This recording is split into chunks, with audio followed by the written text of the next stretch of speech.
Hello, welcome back to my channel. তো দেখতে পাচ্ছ আজকে চলে এসছে কিন্তু রবিবারে রান্নাবান্না নিয়ে। আজকে হলো রবিবার, তো হ্যাপি সানডে সবাইকে। এখন 11টা মতো বাজে, তো সবাইকে গুড মর্নিং বলছি। তো দেখতে পাচ্ছ এখানে মাংস হবে, ঢেঁড়স আলুর তরকারি হবে, আর হবে হলো কাঁকরোল ভাজা। তো এখানে দেখো আমি কড়াইতে দিয়ে দিচ্ছি হলো সর্ষের তেল দিয়ে কিন্তু রান্নাবান্নাগুলো হয় আমাদের। তো এখানে দেখো দিয়ে দিলাম হলো কাঁকরোল ভাজাটা কিন্তু খেতে ভালোই লাগে, এই সময় কাঁকরোলটা ওঠে। তো দেখো কাঁকরোলগুলো আমি হালকা করে ভেজে নিয়েছি, খুব বেশি একটা ভাজিনি। তো কাঁকরোলগুলো তুলে নেব। আর হবে হলো ঢ্যাঁড়স আলুর তরকারি, এই তেলেই আমি ঢ্যাঁড়স আলুর তরকারি করব। তো তার জন্য আমি দিয়ে দিলাম হলো বেশ খানিকটা পেঁয়াজ আর কিছুটা কালো জিরে, আর দিয়ে দেবো কাঁচা লঙ্কা। যেহেতু এটা কাঁচা লঙ্কা দিয়ে করবো, ওই জন্য 4-5টা কাঁচা লঙ্কা দিলাম। আর চিংড়ি মাছ খুব সামান্য ছিল ফ্রিজের কোণে একটু পড়ে, তো ভাবলাম তরকারিটাতে দিয়ে দিই। চিংড়ি মাছ পড়লে তো যে কোনো তরকারির স্বাদ একদম অতুলনীয় হয়ে যায়। আর এই চিংড়ি মাছটার কিন্তু গন্ধটা বেশ ভালোই ছিল।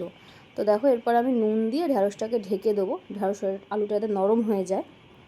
আর পেঁয়াজটা কিন্তু লাল লাল করে ভাজতে হবে, নাহলে সাদা সাদা চেয়ে থাকে পরে আবার। আর তারপরে দেখো বেসিক যে মশলাগুলো, হলুদ, জিরের গুঁড়ো আর ধনের গুঁড়ো, তো এগুলো তো আমার বাড়িতেই সব করা থাকে। জিরে ধনেগুলো আমি গোটা কিনে নিয়ে এসে করি, গুঁড়ো করে রেখে দিই আর কি। তো এবার একটু ভালো করে নেড়ে চেড়ে আর তারপর কিন্তু আমি এর মধ্যে দিয়ে দেবো হলো বেশ খানিকটা জল, মানে একটু ঝোল করবো। ঢ্যাঁড়সের এটা ঝোলও ভালো লাগে, আবার এর মধ্যে একটু সর্ষে বাটা দিয়ে দিলে সেটাও কিন্তু খেতে দারুণ হয়। আর তার মধ্যে দেখো চলে এসছে ঝমঝমিয়ে বৃষ্টি, মানে ওয়েদারটা একদম ঠান্ডা হয়ে গেল, দারুণ লাগছে, দারুণ। তো তারপরে বৃষ্টি দেখে আবার আমি চলে এলাম, ঢাকাটা সরালাম, দেখলাম যে আলুটা মোটামুটি সেদ্ধ হয়ে গেছে আর এরকমই ঝোল থাকবে। আর তারপরে আমি একটু রান্নার নামানোর আগে একটু কাঁচা লঙ্কা চিরা দিয়ে দিলাম, এতে গন্ধটা বেশ ভালো লাগে। আর তারপরে করব যেটা হলো মাংস। দুটো রান্না কিন্তু আমার অলমোস্ট ডান হয়ে গেছে, আর এই মাংসটা করলেই কিন্তু হয়ে যাবে। তো দেখো এখানে আলুটা ভেজেছি আর তার মধ্যে পেঁয়াজ দিয়ে দিলাম। আলুগুলো না এখন একদম গলতে চায় না, এই জন্য আলুটা আমি আলাদা করে তুলে রাখিনি, একসাথেই দিয়ে দিলাম। আলুগুলো সেদ্ধই হতে চায় না। আর তারপর দেখো একটা টমেটো আমি একটুখানি চার ফালি করে দিয়ে দিলাম। আর তারপরে মিক্সিতে একটা মশলা করে নিয়েছিলাম, আদা রসুন কাঁচা লঙ্কা, ওটাই দিয়ে দিলাম আর কি, আর কিছু দিইনি এক্সট্রা করে। আর এবার এখানে হলুদ, জিরের গুঁড়ো, ধনের গুঁড়ো। তো নর্মাল মুরগির মাংস যেরকম হয় আর কি প্রত্যেকের বাড়িতে, সেরকমই, আলাদা করে কিচ্ছু দেওয়ার নেই, এরকমই ভালো লাগে। একটু দই দিলে ভালো হয়, কিন্তু আমার বাড়িতে আজকে দই ছিল না। আর তারপর দেখো কালারের জন্য দিয়ে দিলাম কাশ্মীরি লঙ্কার গুঁড়ো।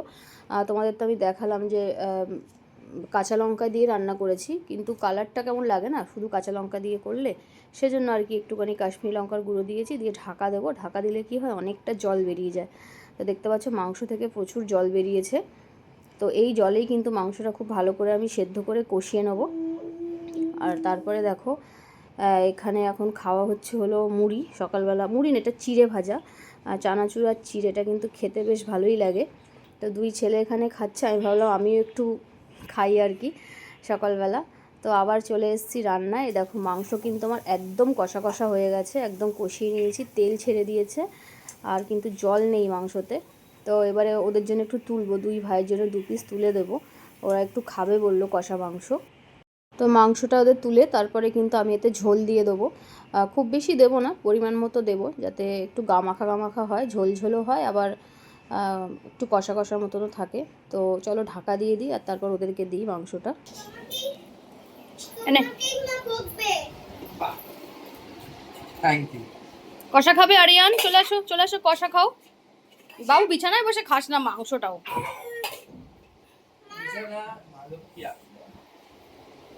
এটা কি খেজুর? আরিয়ান খাও কষা। সেটা বলতে পারবো না,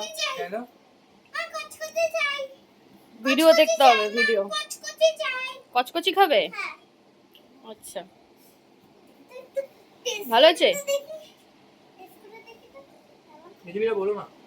আচ্ছা বলবো। টেস্ট করে কেমন লাগলো? বাড়িয়া বাড়িয়া, বাপরে বলে বাড়িয়া। এই যে আমি ঢাকা দিয়েছিলাম আর মাংস কিন্তু একদম হয়ে গেছে, একটু কাঁচা লঙ্কা আমি চেরা দিয়ে দিলাম, এটা আমি পরে ডলে খাবো।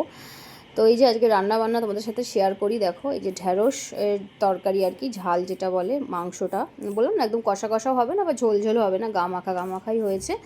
আর দেখো এখানে কাঁকরোল ভাজা। তো আজকে দুপুরের কিন্তু আমাদের এই মেনু। তোমাদের কার বাড়িতে কী রান্না বান্না হলো অবশ্যই কিন্তু কমেন্ট করে জানাবে। Thank you for watching, thank you so much.